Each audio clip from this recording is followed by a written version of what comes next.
Sud Radio, comment va la planète? Eh bien, la planète respire. Parfois, elle se répand, parfois, elle se contracte. C'est aussi le cas du Mont Blanc. Le toit de l'Europe, on en parle avec notre invité Sylvain Coutran. Bonjour à vous. Soyez le bienvenu sur Sud Radio, spécialiste de géomorphologie glaciaire. Vous avez entendu cette information cette semaine, vous qui nous écoutez sur Sud Radio. Le Mont Blanc a perdu 2 mètres de hauteur pour la première fois depuis 2 ans. Comment ça s'explique, Sylvain Coutran ? Oui, bonjour, merci de m'inviter. Le Mont Blanc, l'altitude du Mont Blanc varie régulièrement. Ça dépend du vent, ça dépend des perturbations, du sens des perturbations. Et apparemment, depuis quelques années, on a beaucoup plus de perturbations qui viennent du sud. D'où des hivers un peu moins enneigés dans nos régions, dans les Alpes du Nord, des étés chauds, très chauds, des épisodes orageux, peu de pluie, beaucoup de sécheresse. Alors, la seule signification climatique que l'on pourrait avoir, c'est qu'il y a moins de précipitations, et c'est exactement le déficit hydrique qui le prouve.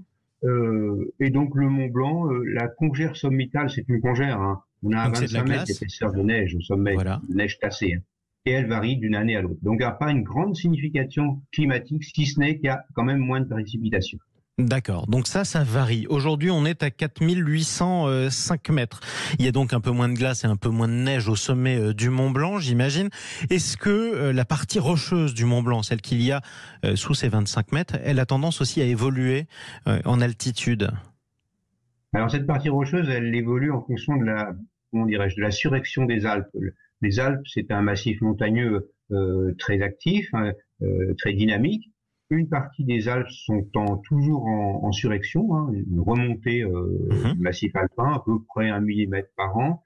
D'autres zones ne bougent pas, voire même s'affaissent un peu.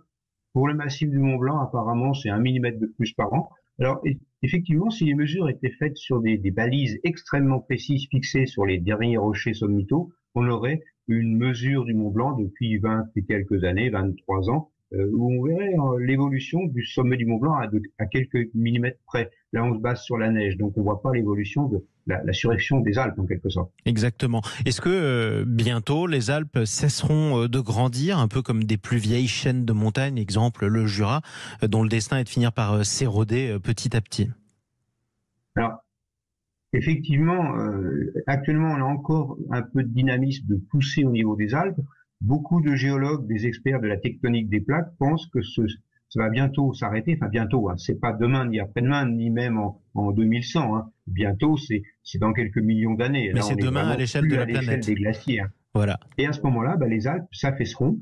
Les Alpes seront soumises à l'érosion. Quand une chaîne de montagnes ne monte pas, eh bien, l'érosion l'attaque. Et en quelques millions d'années, ça devient une plaine, ce qu'on appelle une pénéplaine.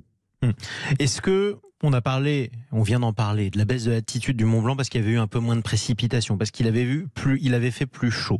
On sait que les hivers sont de plus en plus doux, ça c'est le changement climatique qu'on constate, y compris dans les Alpes, surtout dans les Alpes.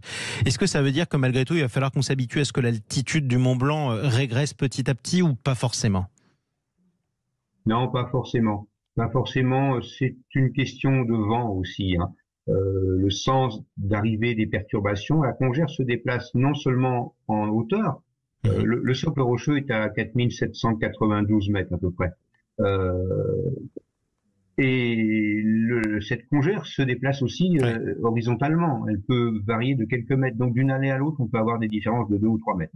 C'est ça, plus ou moins en quelque sorte, et on continuera à regarder le Mont Blanc respirer. Vous faites un beau métier dans un cadre absolument magnifique, bravo pour cela, et merci pour cet éclairage Sylvain Coutran, spécialiste de géomorphologie glaciaire. On vous réinvitera parce que c'est passionnant en tout cas. Sud Radio, il est 7h40.